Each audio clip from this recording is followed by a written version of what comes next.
Komisi Pemberantasan Korupsi atau KPK menangkap Menteri Kelautan dan Perikanan Edi Prabowo diduga terkait kasus suap benih lobster alias Benur.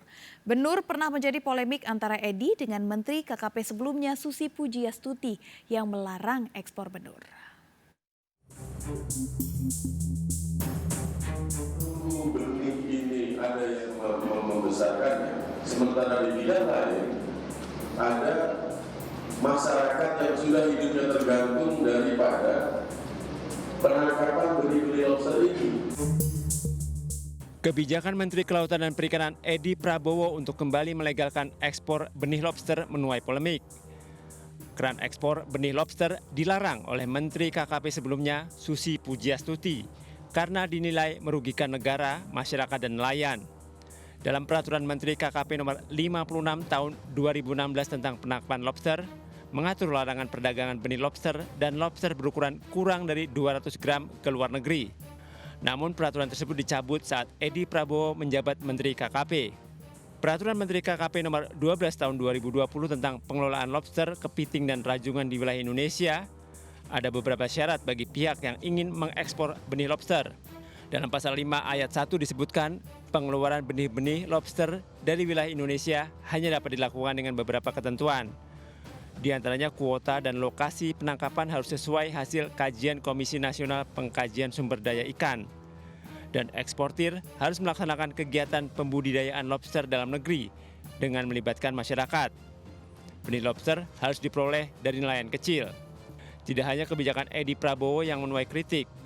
Dari 26 eksportir lobster diduga melibatkan kader partai politiknya.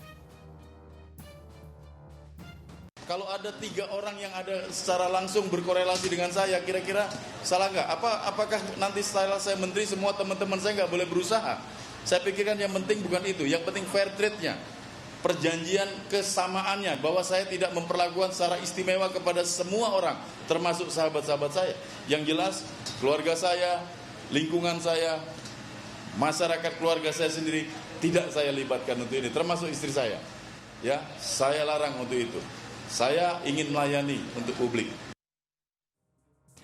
Kebijakan ekspor benih lobster terus menuai kritik Menteri KKP sebelumnya, Susi Pujiastuti, di media sosial bahkan beberapa hari sebelum Edi ditangkap KPK.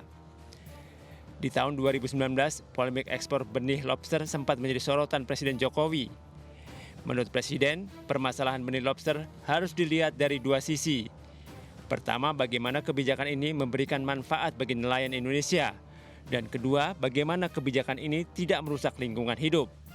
Kita tidak hanya melihat lingkungan saja, tetapi nilai ekonominya juga dilihat. Tapi juga jangan melihat nilai ekonominya saja, tapi lingkungan juga harus tetap kita pelihara. Keseimbangan antara itu yang penting. Bukan hanya bilang jangan, enggak. Mestinya keseimbangan itu yang diperlukan. Ternyata kebijakan terkait ekspor benih lobster inilah yang menjadi pintu masuk bagi KPK untuk menetapkan Edi Prabowo, Menteri Kelautan dan Perikanan yang juga Wakil Ketua Umum Partai Gerindra sebagai tersangka dugaan kasus korupsi. Tim Liputan iNews melaporkan.